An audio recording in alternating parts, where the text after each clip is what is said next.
কোভিডকে আমি যখন বলছিলাম যে কোভিড এরকম যদি শেয়ারিং করতে করলে তো কোনটা বলবো, আমার তো অনেক কিছু বলার আছে। যাই হোক, আজকেও কিছুটা শেয়ার করলো। এরকম অনেক শেয়ারিং আমরা শুনে আছি হোসেনের থেকে, একটু শুনি। Good morning, everyone. Are you excited? Yes. One second. Are you excited? Yes. মনে হলে বাই প্রফেশন আমি একজন ইঞ্জিনিয়ার, কিন্তু আমাকে ইঞ্জিনিয়ার হিসেবে কেউ চেনেন কি? চেনেন না। তো আচ্ছা, আমাকে অনলাইনে মানে প্রেজেন্টেশন দিতে কারা কারা দেখেছেন একটু হাত তুলবেন। খুব বড় করে একটা ক্ল্যাপিং হয়ে যায়। আমাকে যারা আপনারা চিনেছেন না, এই প্ল্যাটফর্মটার জন্যই চিনেছেন, নাহলে চিনতে পারবেন। তো এই অনলাইন প্রেজেন্টেশনটা আমি কেন এলাম, কীভাবে এলাম, বা আমি সাবজেক্টে কীভাবে হারিয়ে গিয়ে আবার ব্যাক করলাম, তার জন্য যে মানুষটার অবদান সেটা একটু আমি শেয়ার করবো। শেয়ার করার অনেক কিছু আছে, সময় খুব শর্ট। তো স্টোরিটা এরকম ছিল যে আমি 2017 যখন জয়েনিং করি 5ই জানুয়ারি, সেখান থেকে খুব ভালো করে বিজনেস করছিলাম, কিন্তু আমাদের কাছে একটা জিনিস ছিল, স্যার আর ম্যাম হচ্ছেন অনেক উঁচুতে, যেখানে ছোঁয়া যাবে না। তো 2019-20 যখন কোভিড চলে আসলো, টোটাল টিম কলাপস হয়ে গেছে। তারপরে যখন ভাবছি যে কীভাবে শুরু করা যায়, তখন অনেক কষ্টে আমার একটা ক্রস লাইনের কাছ থেকে জিতেন স্যারের নাম্বারটা আমি পাই। তো জিতেন স্যার নাম্বারটা দেওয়ার পরে আমি বললাম, স্যার আচ্ছা এই যে প্রেজেন্টেশন হচ্ছে এগুলো কি আমরা করতে পারি? উনি বললেন, হ্যাঁ আমি যোগাযোগ করিয়ে দেবো। তো স্যার যখন আমাকে যোগাযোগ করিয়ে দিলেন, একটা নাম্বার দিলেন, এই নাম্বারে যোগাযোগ করতে। তো নাম্বারে যোগাযোগ করতে গিয়ে দেখি যে মানুষটাকে কখনো ভাবিনি টাচ করতে পারবো, সেই মানুষটা বলা আসছে। আমি ফোনটা ভয় পেয়ে গিয়েছিলাম। তো সেদিনে স্যারকে বললাম যে স্যার আমি পারবো? বলছে হ্যাঁ তুমি পারবে। আমি স্যার কীভাবে পারবো? বললো ঠিক আছে 2 মিনিট ওয়েট করো। 2 মিনিট ওয়েট করলাম। 2 মিনিটের মধ্যে একটা পিপিটি ফাইল আমার কাছে চলে আসলো। আমি পিপিটিটা দেখলাম, দেখার পরে বুঝতেও পারছিলাম না এটা কি বলবো এ নিয়ে। আবার স্যারকে মেসেজ করলাম। স্যার বললেন যে জাস্ট প্রোগ্রামগুলোকে কন্টিনিউ করো, অনলাইন প্রোগ্রামগুলো। এরকম করলাম। তো স্যার একদিন আমাকে বললেন যে একটা ট্রায়াল দিতে হবে আমার কাছে, যে প্রেজেন্টেশনটা কীভাবে দেবো। আমিও প্রস্তুতি নিলাম, কিন্তু স্যারের সামনে ট্রায়াল দেওয়াটা কত বড় প্রেশার সেটা আমি ছাড়া কেউ জানতো না সেই সময়, ঠিক আছে। তো স্যার যখন বললেন ট্রায়াল দিতে হবে, রাত্রি 10টায় একটা টাইম আমি অফিস থেকে ব্যাক করেছি, করে রাত্রি 10টায় আমি ট্রায়াল দেবো। আমার ভয় লাগছিল এত যে আমার সামনে যিনি বসে আছেন তিনি এই মুহূর্তে টোটাল ওয়ার্ল্ডকে টিএমসি নিয়ে রিপ্রেজেন্ট করছেন। আমি সেদিন যখন ট্রায়াল দিচ্ছিলাম, রাত্রি 10টা থেকে 11টা 10 মিনিট, মানে 1 ঘন্টা 10 মিনিট যার সঙ্গে ট্রায়াল দিয়েছিলাম, তিনি এমন একজন মানুষ, আমার মতো একটা খাদের কিনারা থেকে উঠে আসা ছেলেকে 1 ঘন্টা 10 মিনিট সময় দিয়েছিল। ওই দিনে আমাদের প্রেজেন্টেশনটা নিজে শুনেছিলেন, এবং তিনি 1 ঘন্টা 10 মিনিট প্রেজেন্টেশনটা শোনার পরে আমাকে বলেছিলেন এই ডেটে প্রেজেন্টেশন করবেন। আমিও সিদ্ধান্ত নিয়ে নিলাম। তো সেই মানুষটা আজকে কিন্তু আমি রিচ ড্যাড বলে ডাকি। আমার মেসেজে অনেকে হয়তো দেখতে পাবে, তাই না?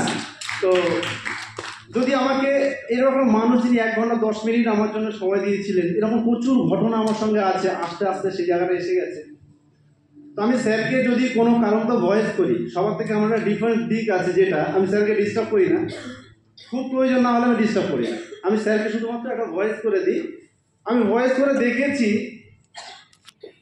2 মিনিটের মধ্যে আমার কখনো অ্যান্সার যে মানে রিপ্লাই আসেনি, এরকম কোনো সময় নেই। সেটা একটা হোক, একদম ভেরি বিগ না। এই ভয়েসটা আমার কাছে এমন জায়গায় লেগে আছে, কারণ তার অনেক কারণ আছে। আমি একটা লাইভ ঘটনা শেয়ার করি। আমি যেদিনে কোনো প্রসপেক্টের ফলো আপ হয়ে যাবো, তার আগের দিনে স্যার ম্যামের কিছু কথা আমার মাথার মধ্যে আসে যে আমি নিজেকে প্রোগ্রামিং করি, আমি কীভাবে সেখানে প্রেজেন্ট করবো, কীভাবে কী করবো। তো আমি সেখানে রাতে ঠিক করে নিয়েছি যে আমি কালকে এই মানুষটার কাছে যাবো। তো যেতে যেতে যত প্রোগ্রামিং করেছি, করার পরে মনে হচ্ছে কোনো একটা জায়গায় আমার ঘাটতি হচ্ছে। রাস্তায় যেতে যেতে বললাম, মধু তুই সঙ্গে চল। তো মধুরিম এখানে আছে, ও বললো আজকে হঠাৎ বললাম চল। মনে হলো আমার যেতে হবে।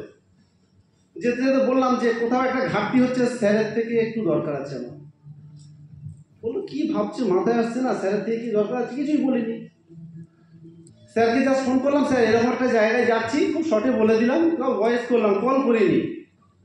স্যার আমাকে সমস্তটা শুনে বললেন, ওখানে গিয়ে আমাকে একটা ভিডিও কল করলেন, জাস্ট এইটুকু কথা বলে দিলেন, আমি আর কিছু জানতে চাই। গেলাম ওখানে, গিয়ে জাস্ট একটা ভিডিও কল করলাম। স্যার 2 মিনিট 32 সেকেন্ড ভিডিও কলে ছিলেন। আমরা ওখান থেকে কথা বলে বেরিয়ে আসলাম। আসার পথে রাস্তায় হাঁটছি আর মধুকে বলছি, মধু কালকে কিন্তু তোর অ্যাকাউন্টে 50,175 টাকা আসবে। ও খুব হাসতে রাস্তা দিয়ে, যেটা পসিবল। আমি যে জায়গা থেকে ফিল করি, আমার সেটা মনে হলো যে কালকে তোর অ্যাকাউন্টে আসবে। একটা সাসপেনশনের মধ্যে কাজ করছে আমি জানি। তো আমি সকালবেলা যখন 9:28 বাজে, তখন ওর অ্যাকাউন্টে 50,175 টাকা হিট করে।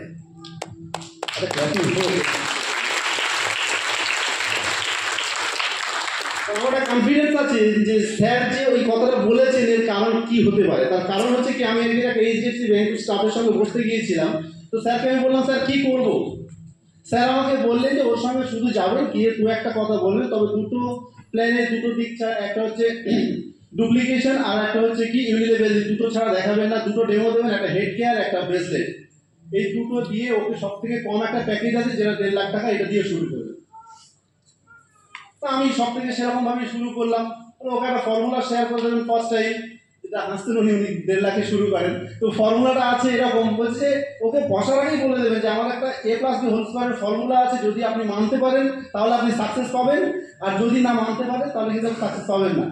স্যার সে সময় দুটো কেমনভাবে আমি ফলো করি সেটা বলছি। দুটো ইংরেজি আমাকে বলে দিয়েছিলেন ওই সময়, মানে স্যার আমার জন্য বলেনি, স্যার নিজেই বলে দিয়েছিলেন যে ওকে বলবে যে probability of success will be higher যদি আপনি A+B² ফর্মুলাটা মেনে চলেন, আর যদি না মানেন probability of success will B lower. আমি সেম ডুপ্লিকেশন করেছিলাম। তো আমি যখন ওনার প্রেজেন্টেশন দিয়ে উঠছি, সেই সময় দেখলাম বললো যে আমি এই মুহূর্তে হেড কেয়ারের টাকাটা আপনার অ্যাকাউন্টে সেভ করছি, আর বাকিটা আমি পরে ভাবছি। এরকম ঘটনা আমার সঙ্গে প্রচুর আছে, যেগুলো আমি সবগুলো শেয়ার করতে পারবো না। তবে আমি রিচ ড্যাড বলি, তবে আপনাদেরকে একটা কথা, যে আপনাদের পরিবার যদি আপনার কাছে স্বপ্ন হয়, আর আপনাদের গন্তব্য যদি আপনার কাছে স্বপ্ন হয়, আপনার প্রত্যেকের মা যদি আপনার কাছে স্বপ্ন হয়, আর আপনার রক্তের মধ্যে যদি স্বপ্নের বারুদ থাকে, তাহলে আমি দায়িত্ব নিয়ে বলতে পারি রেফার ট্রেনিং এডুকেশনের মাধ্যমে আপনারা আপনাদের চলার পথে সাকসেস 100% পেয়ে যাবেন। এটা কমিটমেন্ট করতে। Thank you sir.